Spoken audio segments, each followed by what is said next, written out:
All right. Good evening, everyone.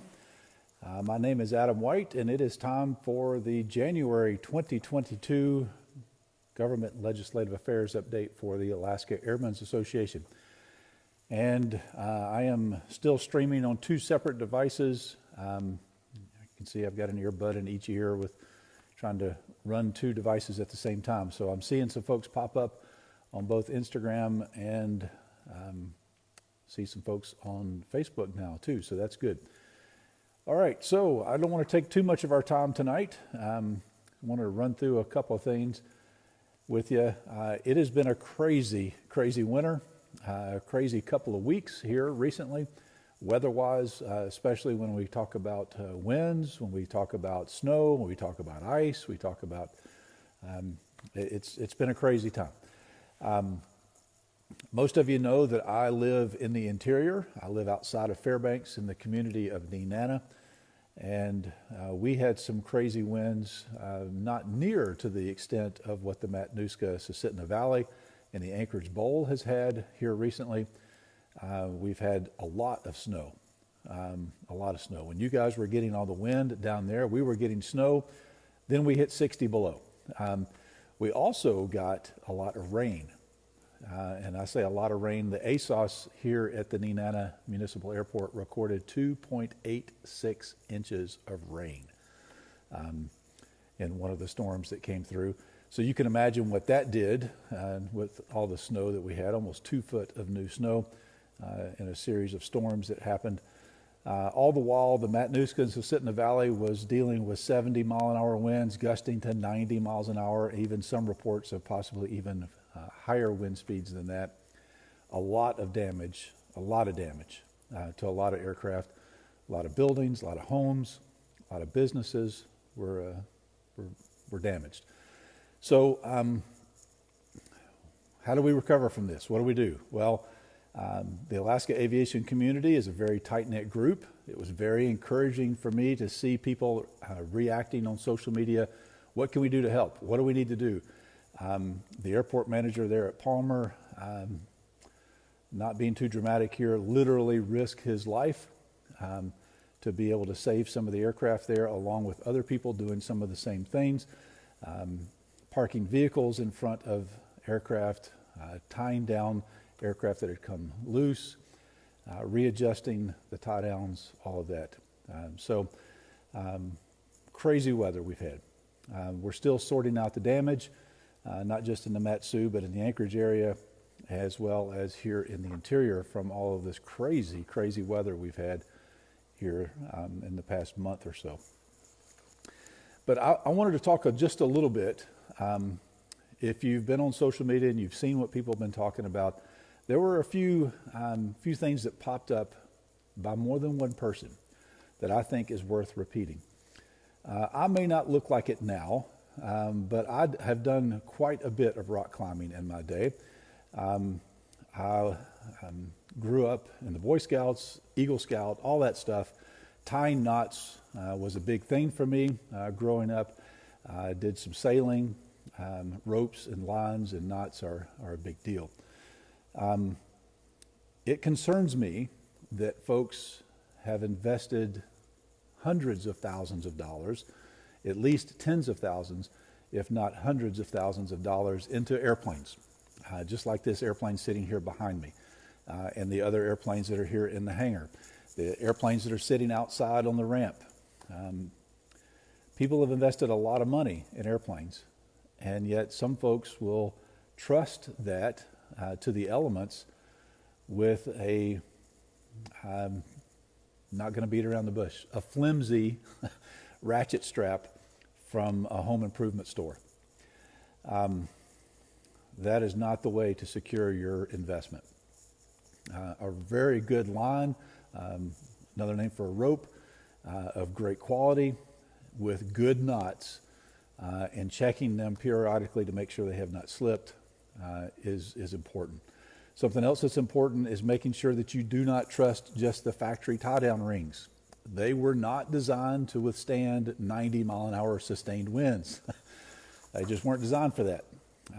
Clyde Cessna did not think that his airplanes would be subjected to that very often. So, and neither did Old Man Piper. So a lot of folks talked about ways to secure airplanes, and we've learned some lessons as a result of this weather event. Matter of fact, tomorrow night on supercubs.org, a very active website for not just Cub drivers, but anyone interested in that type of aircraft and that type of flying, whether it's Piper, Cub, or some other airplane. Very active community there.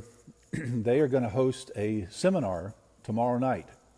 I would encourage you to go to supercubs.org, find out more about that seminar, participate in that seminar, watch that seminar. They're going to talk about some lessons learned from this wind event in the valley. I can't state this any more emphatically. You need to learn how to tie proper knots. A granny knot, just an overhand knot, is not sufficient. Just using some cheap twisted line is not sufficient. A good high quality dock line for marine applications is better. A static climbing rope is probably your best bet. Be careful of dynamic ropes. You don't want all that stretch and give that a dynamic rope would provide. You want something that's going to tie down securely. So, learn to tie knots. There's an app for that. There are ways to learn how to do that. YouTube is your friend when it comes to learning how to tie proper knots. And the folks over at supercubs.org are going to talk about that tomorrow night, Wednesday, the 12th, on supercubs.org. So go to that website and figure out what you need to know about how to properly secure your aircraft. I see Airframes Alaska just checked in on Instagram here. They're one of the businesses that were heavily damaged from this windstorm. It's been a great encouragement to see your social media post to all the folks there at Alaska, or Airframes Alaska. Looks like you're doing a Herculean job at getting things built back together and continuing to operate your business. So, again, crazy event there in the Mat-Su. There's been some more winds that have been coming since that point. A little bit of wet snow that fell today in that part of the state.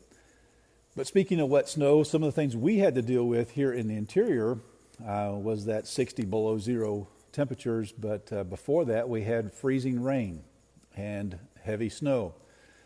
The Fairbanks North Star Borough sent out an alert to homeowners saying, hey, you need to check your snow load on your roof because the snow load had exceeded 20 pounds per square foot.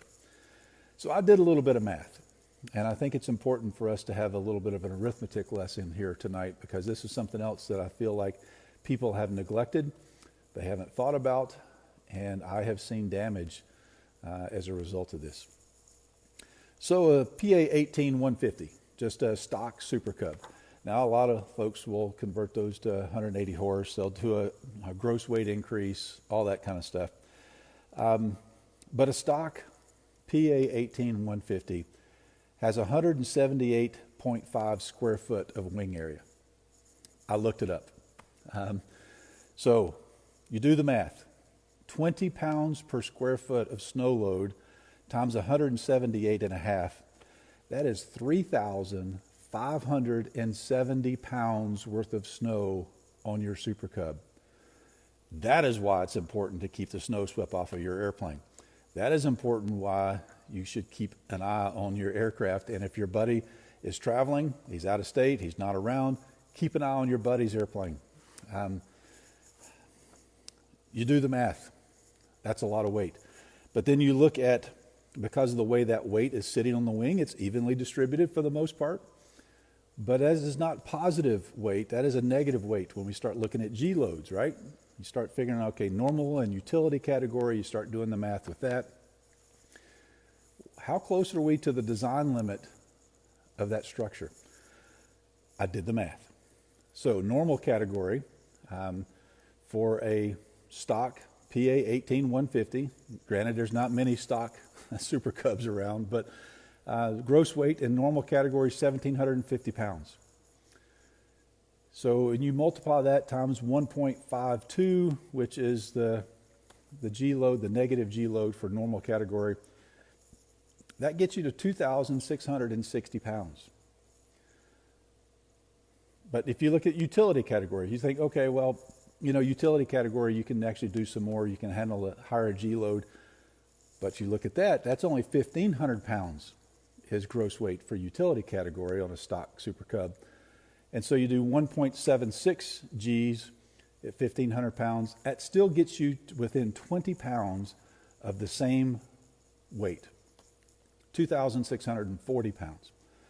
So if you remember what I went back to, a 20-pound snow load at 178.5 square foot of wing area, 3,570 pounds of snow on the wing of a Super Cub in this snow event we had in Fairbanks mixed with the ice that we had. That is 910 pounds over the limit. We worry about winds. We see people talking about bracing their struts and all these things. Snow is a big deal too. Snow load is a big deal.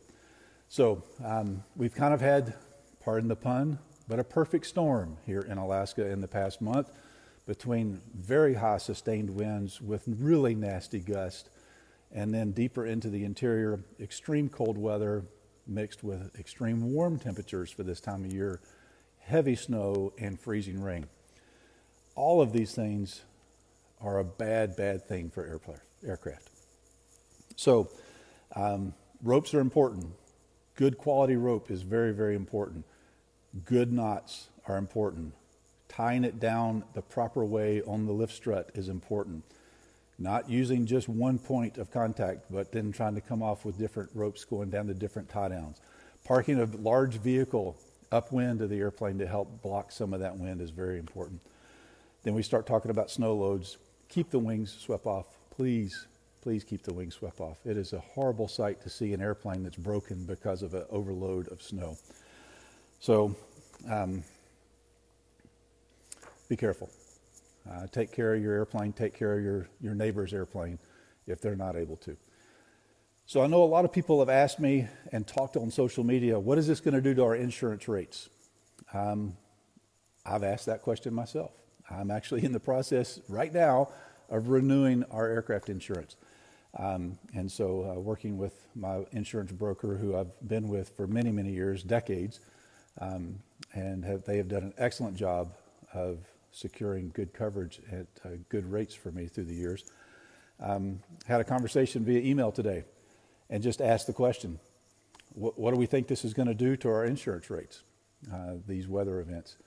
And of course, not going to do much here in the next few months, but when they revalue the industry, when those insurance providers revalue the industry for next year, it's going to come into play. The encouraging news is that insurance rates are more affected by liability claims than they are for hull loss. Meaning, while aircraft are expensive, they're hard to replace, they're expensive to fix, that is not the driving factor for our insurance rates. Our insurance rates going up, the driving factor for that is liability claims. Fortunately, as bad of a tragedy as this weather event has been, there's not going to be very many liability claims. There's going to be a few. We had a couple of airplanes get loose and go into other aircraft. We had debris on the airport rolling down across the ramp, 55-gallon drums specifically, rolling down the airport, damaging other aircraft. So there's going to be some liability claims, but the largest is going to be hull value, and that is not, while it is a factor, it is not the primary mover for establishing rates. And the other part of this is that unfortunately, or fortunately, depending on your perspective, unfortunately for the aircraft owners, there are some people who don't have hull insurance on their aircraft, and it was severely damaged or may even be a total loss. And so they're going to have to figure out what they're going to do with their aircraft. Are they going to pay out of pocket to repair it because they don't have insurance for that? The silver lining to that, for those folks who do have hull coverage, is that the damage to that aircraft is not going to affect your rates because that person didn't have insurance. So again, good, bad, I'll let you decide on that. So with that, we all know the insurance industry. The rates have been going up. We've had several high-profile cases worldwide for liability loss. 737 MAX was a big one with some of their accidents. So we'll see what happens with our insurance rates. We'll keep an eye on that for you, especially here at the Airmen's Association. A couple other things I want to mention right quick before we wrap things up tonight. The Alaska Supplement, the salmon-colored book, or if it's on your electronic flight bag, your iPad or your phone, you'll notice there's been, hopefully you've noticed, because that means you've actually been looking, that there's some information that's not in the back of that book anymore that used to be there. There's been some information that's been updated. There is a move underfoot right now within the FAA to revise that back matter, what we call the supplemental information in the back. And the FAA is going through the process right now to determine what's important to have in there and what is a duplication of information someplace else. And figuring out, should we have it in the supplement or should we rely on people going to the original source to get that information? And so the Alaska Airmen's Association, along with other alphabet groups, is part of that process. There was a process that finished up right before the end of the year for some meetings where a lot of you participated in to be able to let the FAA know what you think is important for the Alaska Supplement. And now that group is going through that information, trying to figure out what are they going to do with that information that they gathered and how that process is going to work. So stay tuned for more information about that. If there is something in the back of the Alaska Supplement that you really want to see there, or something that used to be there that's no longer there, let me know, and I will make sure to pass that information along. Something else that's starting up now that we're here in the first of the year is the FAA Safety Initiative is going to start their process of prioritizing their findings from that report. And so look for opportunities to weigh in on what you think that priority should be of those recommendations that came out of that report. Something else that you've probably heard about a little bit, but in California, 2 airports have stopped selling 100-octane aviation fuel. They've stopped selling avgas, citing concerns of lead content. And so that has sparked another wave of what do we do? How do we fix this? What about some of these unleaded alternatives that are out there? Well, I can tell you that we're a long ways from having a fleet-wide drop-in replacement. There is a fuel that's out there that has a lot of potential, a lot of promise, but it's still not ready for the high-compression big-bore engines like what's in this 206 here behind me. So we'll have to continue to research some of that. The Alaska Airmen's Association has signed on with a coalition of other alphabet groups and organizations, part of an avgas coalition, it's being called, basically stating that, yes, we feel like it is important to be good stewards of the environment and that our goal is to, at some point in time, eliminate lead from aviation fuel, but we want to do it in a responsible manner. We want to do it in a way that will ensure that the fleet is able to continue to operate, and we want to make sure it operates in all environments because some of these replacement alternatives don't do very well in Arctic conditions, and that's kind of important for us up here. So the Alaska Airmen's Association is part of that group, and basically it's a proactive way to let legislators know that we are taking this seriously, that we are asking them to not do anything draconian. We want them to look at the science. We want them to look at what it would do to the fleet, and that our goal is to have a fleet-wide direct replacement drop-in fuel that we can continue to operate all of our aircraft on. One last thing for us here before I say goodnight to you. If you fly in Southeast Alaska and you use the T routes down there, and I say down there because that's several hundred miles south of me right now, And if you use the colored airway system, I need to talk to you. Give me a call, send me an email. Need to ask a couple of questions for you about some potential changes. There's some new T routes that are being proposed, but there's been a couple of NDBs that are on the table to be decommissioned. And so some of these new T routes are going to be potentially amended to be able to continue to give you plenty of infrastructure to be able to operate. So if you operate in the IFR environment in Southeast Alaska and you specifically fly T routes or the colored airways, I need to talk to you. Reach out to me. You can send me an email to adam.white@alaskaairmen.org, or you can call the office when you buy your raffle ticket, because you are buying raffle tickets for the airplane, right? But option 8 on the phone system there for the airman's main number will ring to my cell phone. So that's all I had on my list tonight. I haven't seen any questions pop up. I've seen a lot of folks giving thumbs up to some of the things I've been saying, so that's encouraging. And again, to all of you who have damaged aircraft or damaged buildings and facilities in your homes, the aviation community is standing behind you, and we are ready, willing, and able to help. A lot of that has already happened. And again, I've really enjoyed seeing what Airframes is doing to get back up and operational there in Palmer, as their building was very heavily damaged in that wind event. So with that, I will say goodnight. Again, haven't seen any questions pop up that I need to address here. Just want to remind you to buy your raffle tickets for that FX3 Carbon Cub, and it's a great airplane. Matter of fact, I was talking with Abby Austin this afternoon about the progress of that airplane, and I'm excited. That's going to be quite the airplane. I'm a little disappointed that I can't win. I guess I could buy a ticket, but they wouldn't let me win because I'm staff. So anyway, so it's good to see some of the comments popping up here of people volunteering their assistance, wanting to help out their neighbors as folks are recovering from these weather events that we've had here in Alaska recently. So with that, I'll say goodnight.